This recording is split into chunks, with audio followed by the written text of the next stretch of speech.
আসসালামু আলাইকুম রহমতুল্লাহি বারাকাতু। আল্লাহর অশেষ মেহেরবানিতে আপনারা ইনশাল্লাহ ভালো আছেন। আমিও আলহামদুলিল্লাহ বেশ ভালো আছি। গত 4-5 দিন আগে আমি এই ড্রয়িংটা করেছিলাম। আমি নিজেই করেছি। আমার ড্রয়িংগুলো সব আমি নিজের হাতে করা।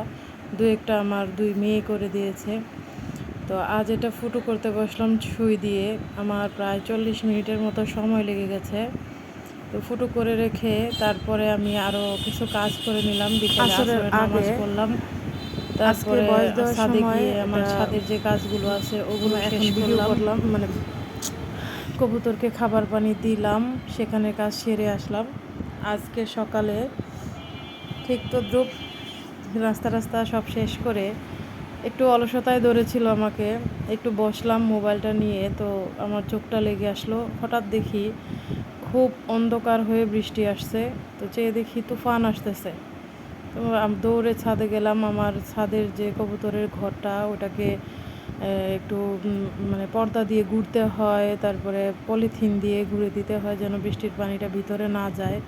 ভিতরে গেলে ভিতরে যে খাবারগুলো আছে এগুলো ভিজে যায়, কবুতর ভিজে যায়। তো দৌড়ে এগুলো গিয়ে ভিজতে আমি ঘুরতে আমি নিজেই ভিজে গেলাম, প্রায় গোসল করে ফেললাম। তো ভালো লাগার পাশাপাশি এত একটা ভয় কাজ করতেছিল। আজ সকালবেলা এত জোরে বিদ্যুৎ চমকাচ্ছিল। আমি ভয়ে এক পর্যায়ে ছাদে থেকে আল্লাহর কাছে তওবা করতেছি আর বলতেছি, আল্লাহ তোমার কল্যাণের বৃষ্টি দাও, তোমার বান্দাদের কল্যাণের বৃষ্টি দাও, তুমি গজব দিও না আল্লাহ। এরকম করতেছিলাম আর কান্না করতেছিলাম এক পর্যায়ে। এতটা ভয় পাচ্ছিলাম আমি। আমার কবুতরের ঘর থেকে বেরই হতে পারছিলাম না।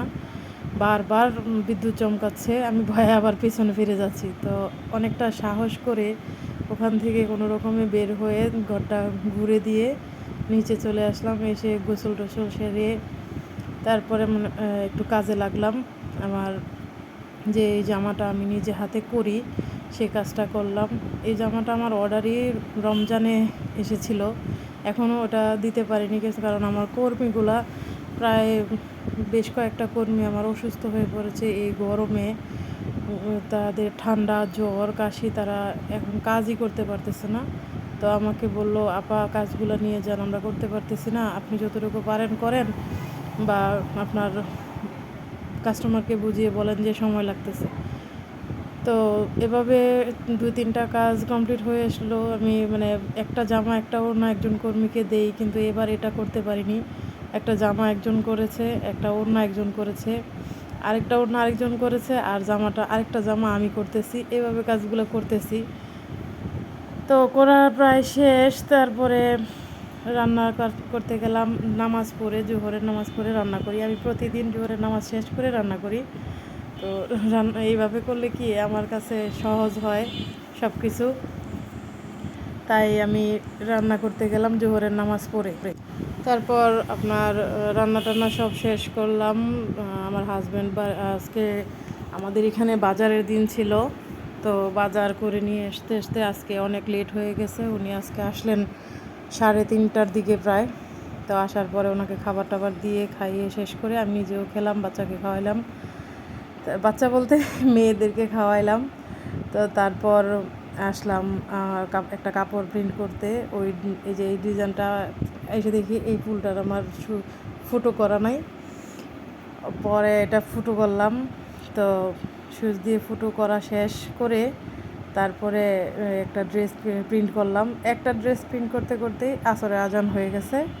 তারপর আর কিছু অন্য কোনো কাজ করতে পারলাম না। তো আপনাদের সাথে এই জন্য এইটুকু কাজ নিয়ে আসলাম আজকে। দেখেন আপনারা কে কীভাবে প্রিন্ট করেন তা জানি না, বা কীভাবে ফুটো করেন জানি না। তো আমি মাত্র সবে শুরু করলাম কাজগুলো, কয়েক মাস হয়।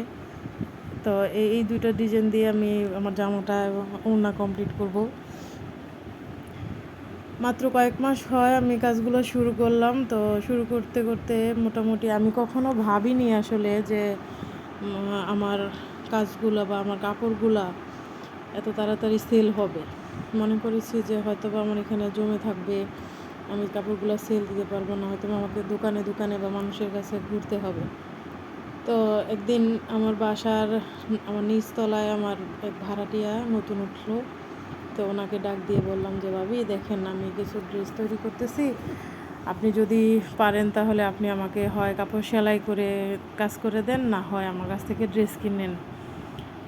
ড্রেস নেন, যদি পছন্দ হয় দেখেন আপনি আমার ড্রেসগুলা। তো উনি বললো যে আচ্ছা ঠিক আছে, আমি ড্রেসগুলা দেখি। তো উনি সবগুলো ড্রেস দেখলেন, দেখার পর উনি আমার মাল্টি কালারের একটি ড্রেসের ওড়না কমপ্লিট ছিল তখন, তো সেই ওড়নাটা উনি পছন্দ করে নিয়ে নিলেন। এই আমার ফার্স্ট ওড়না সেল হয়। তো ওড়না সেল হওয়ার পর উনি বললেন যে এটার সাথে জামা নাই। আমি বললাম যে জি জামা আছে, কিন্তু জামাটা এখনও কাজ শেষ হয়নি, হয়ে আসলে পরে আমি আপনাকে দিতে পারবো। পরে দিলাম। তারপর ওনার মাধ্যমে আমি আরেকটা পার্টি পেলাম। তো উনি আসলেন, সে দেখে আরেকটা মাল্টি কালার ড্রেস আমার নিয়ে গেলেন। মানে কাজ সম্পূর্ণ হয় না, উনি দেখে পছন্দ করে বলে গেলেন যে আপা আমাকে এই কাজটা দিবেন, এই ড্রেসটা দিবেন। পরে আমি এই ড্রেসটা কমপ্লিট করে প্রায় 10-12 দিন পর আমি ওনাকে ড্রেসটা দেই। তারপরে উনি খুব খুশি হয়ে আমাকে পেমেন্ট করে যান। তো পেমেন্টটা কত করলেন সেটা আমি বলবো না, কারণ এটা ইউটিউবে বলা ঠিক না। কারণ আমি ইউটিউবে ভিডিও দেখিয়ে তারপর আমি করি, আমার বিজনেসটা চালাই। তো এই জন্য আর দাম বলি নাই। আপনারা যদি কেউ আমার এরকম ড্রেস নিতে চান বা পড়তে চান, তাহলে আমার সাথে ফেসবুক মেসেঞ্জারে যোগাযোগ করবেন। ওখানে ফেসবুক থেকে দেখে থাকলে আমার পেজটি ফলো দিবেন, লাইক দিবেন এবং শেয়ার করবেন।